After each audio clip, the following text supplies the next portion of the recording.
تاریخ گواہ ہے کہ کچھ نام کبھی نہیں مٹا کرتے۔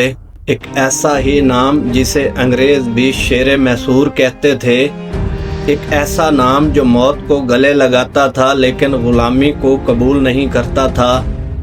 جی ہاں، یہ کہانی ہے ایک ایسے ہی بادشاہ کی جو ہندوستان کی آزادی کی دیوار بنا۔ یہ کہانی ہے ٹیپو سلطان کی۔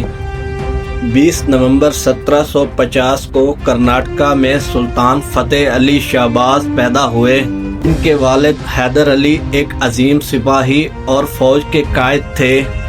بچپن سے ہی ٹیپو کو گھوڑ سواری، تلوار بازی اور شکار کا شوق تھا، لیکن سب سے بڑی بات ان کی تعلیم۔ انہوں نے قرآن، فقہ، سائنس اور جنگی اسٹریٹجی سیکھی۔ یہی علم ان کی شخصیت کا حصہ بنا اور انہوں نے ہندوستان کا سب سے ماڈرن حکمران ہونے کا ثبوت دیا۔ 15 سال کی عمر میں ٹیپو نے پہلی دفعہ جنگ کا میدان دیکھا۔ ٹیپو نے اپنے والد حیدر علی کے ساتھ مل کر مرہٹوں اور انگریزوں کے خلاف شدت کی لڑائی کی۔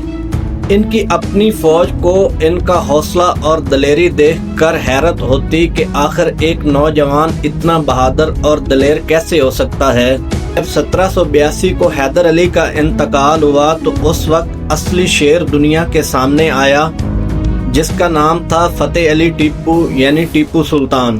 ٹیپو سلطان نے صرف جنگ ہی نہیں لڑی بلکہ ایک نئے دور کی بنیاد رکھی۔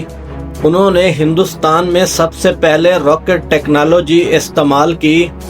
جب انگریزوں نے وہ ٹیکنالوجی دیکھی تو وہی لے کر یورپ گئے اور بعد میں اسے اپنی جنگوں میں استعمال کیا۔ ٹیپو نے اپنی کرنسی، بینکنگ اور ٹریڈ سسٹم بنایا۔ میسور میں نئے باغ، نئے درخت اور نئے علم کے سلسلے شروع کیے۔ یہی وجہ تھی کہ ان کے دور میں میسور پورے ہندوستان کا سب سے زیادہ ترقی یافتہ علاقہ تھا۔ ٹیپو نے انگریزوں کے ساتھ 4 بڑی جنگیں لڑیں، لیکن سب سے شاندار ان کی دوسری جنگ تھی۔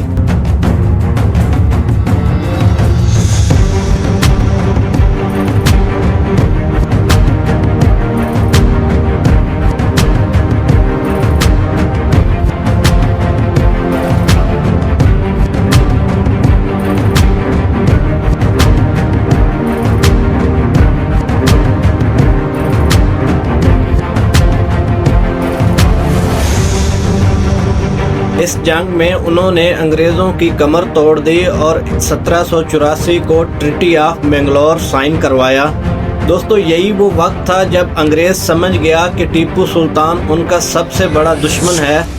انگریز بار بار میسور پر حملہ کرتے لیکن ٹیپو سلطان ہر دفعہ شیر کی طرح ان کا سامنا کرتا۔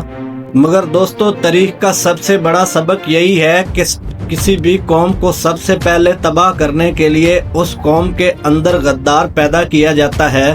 بنگال میں 1757 کی جنگ فلسفی میں انگریزوں کے سامنے ایک اور شیر نواب سراج الدولہ تھا۔ وہ بھی انگریزوں کو روک سکتا تھا، مگر ایک غدار نے اس کا سب کچھ تباہ کر دیا۔ وہ غدار تھا میر جعفر۔ میر جعفر نے اپنی کرسی کے لیے اپنے ہی بادشاہ کو بیچ دیا۔ سراج الدولہ شہید ہوا اور بنگال انگریزوں کے قبضے میں چلا گیا۔ ان سے میر جعفر کا نام تاریخ کے غدار کے طور پر لکھا گیا اور 1799 کو یہی منظر دوبارہ دہرایا گیا۔ ٹیپو سلطان جو 4 مرتبہ انگریزوں کو شکست دے چکا تھا، لیکن اس مرتبہ انگریزوں نے ایک اور میر جعفر کا انتظام کیا۔ اس مرتبہ تھا غدار میر صادق۔ چوتھی لڑائی جب اپنی شدت پر تھی، ٹیپو قلعے کے اندر شیر کی طرح لڑ رہا تھا۔ انگریز تھک گئے تھے، ان کے لیے ٹیپو کو گرانا ناممکن لگ رہا تھا، لیکن اسی وقت میر صادق نے انگریزوں کے ساتھ مل کر اپنی فوج کو قلعے سے پیچھے ہٹنے کا حکم دیا۔ جب ٹیپو سلطان یہ سمجھ کر لڑ رہے تھے کہ ان کی فوج ان کے ساتھ ہے، لیکن اصل میں ان کی فوج ان کو اکیلا چھوڑ کر چلی گئی تھی۔ انگریز قلعے میں گھس آئے اور ٹیپو سلطان کو اکیلے میدان میں چھوڑ دیا گیا۔ یہی وہ غداری تھی جس نے ہندوستان کے سب سے بڑے شیر کو شہید کروا دیا۔ میر جعفر اور میر صادق دونوں نام آج بھی غداری کی مثال بن چکے ہیں۔